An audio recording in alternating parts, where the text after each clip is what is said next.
Hello बच्चों, good morning. कैसा रहा बेटा एग्ज़ाम? उम्मीद है अच्छा हुआ होगा, क्योंकि आपको प्रिपरेशन की पूरी तैयारी के लिए समय मिल गया था और आप लोगों ने अच्छे से तैयारी की भी होगी, क्योंकि सिलेबस आप तक पहले पहुंच गया था। तो अब कॉपीज़ भी हम लोग के पास आ गई है। अब आप काफ़ी रिलैक्स महसूस कर रहे होंगे। एंजॉय करिए, लेकिन एंजॉय करने के साथ साथ अपने अगले एग्ज़ाम की तैयारी के लिए फिर से उसमें रम जाइए, जुट जाइए, क्योंकि अगला एग्ज़ाम भी आपका फाइनल एग्ज़ाम होगा। तो उसके लिए अब आप अभी से तैयारी शुरू कर दीजिए, क्योंकि पढ़ाई तो रोज़ करनी पड़ती है बेटा। एक दिन भी अगर ब्रेक हुआ तो फिर हम पीछे रह जाते हैं, इसलिए आपको पढ़ाई रोज़ करनी चाहिए। और कॉपीज़ भी हम लोग के पास आ गई है, तो अब करेक्शन भी होगा, आप तक रिज़ल्ट भी पहुंचेगा। तो आप लोग ध्यान से अपनी पढ़ाई शुरू करिए। उम्मीद है सभी बच्चों ने बहुत अच्छे से एग्ज़ाम दिया होगा और बहुत ही साफ सुथरा अपना पेपर दिया होगा।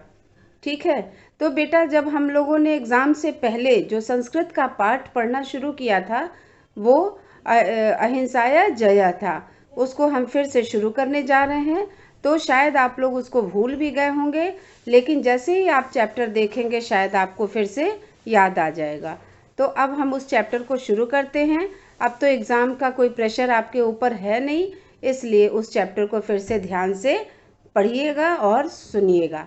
ठीक है, और इस बार हम अभी आपको एग्ज़ाम के लिए तैयारी करा रहे हैं। संस्कृत का चैप्टर जो पढ़ा रहे हैं वो लास्ट चैप्टर है आपका।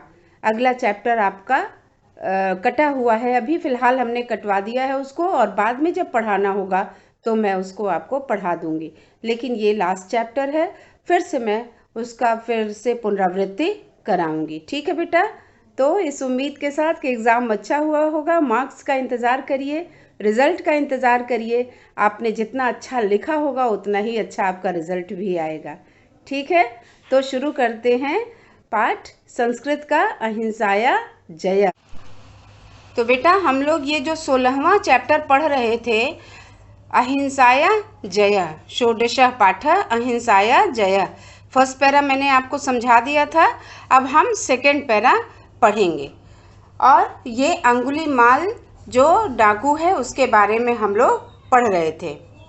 अंगुलीमालस्य दुष्कृत्ये प्रजा तीव दुखिताः आसीत्।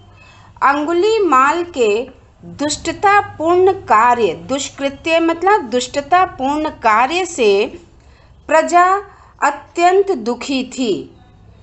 राजा प्रसेनजीतोपस्य क्रूरकृत्येन भृशं कष्टं प्राप्नोत्। राजा प्रसेनजीत भी उसके क्रूर कार्यों से बहुत ही, अत्यंत ही, भृशम मतलब अत्यंत, अत्यंत दुखी थे। राजा तस्य निग्रहणे बहुप्रायतत् सैन्यबलं च प्रेषयत् परम साफल्यम नालभत।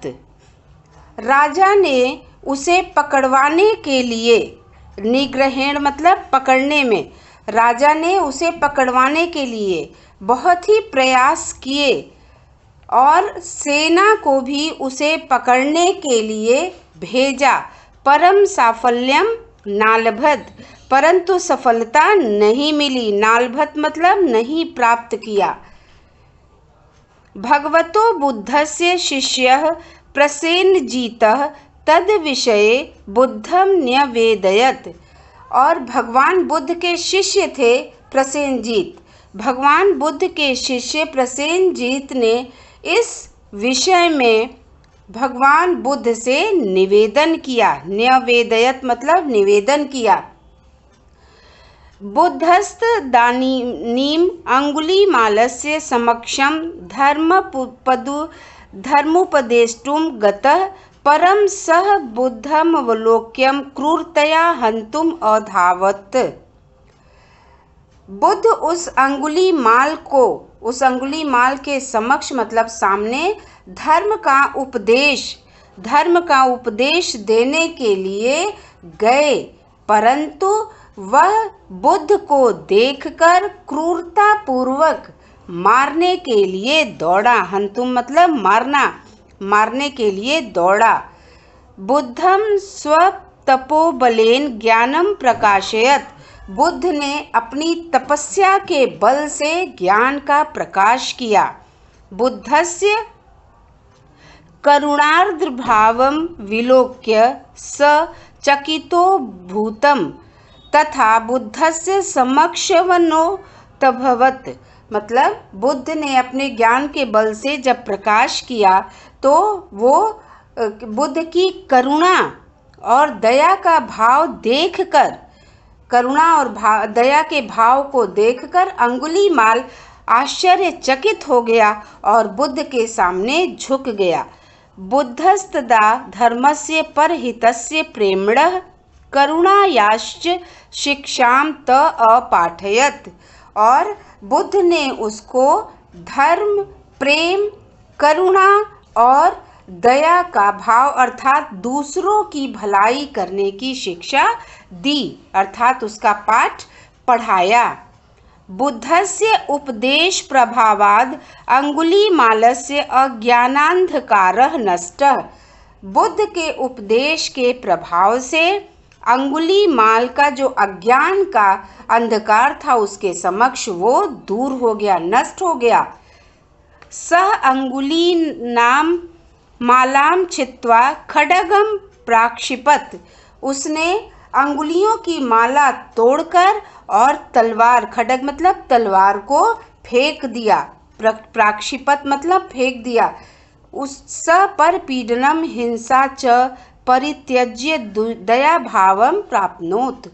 उसने दूसरों को सताना तथा मारना छोड़कर दया भाव प्राप्त कर लिया। बुद्धस्य स शिष्य अभवत। वह बुद्ध का शिष्य बन गया। एवं हिंसायाम अहिंसया विजयो भवत। इस प्रकार हिंसा पर अहिंसा की विजय हो गई।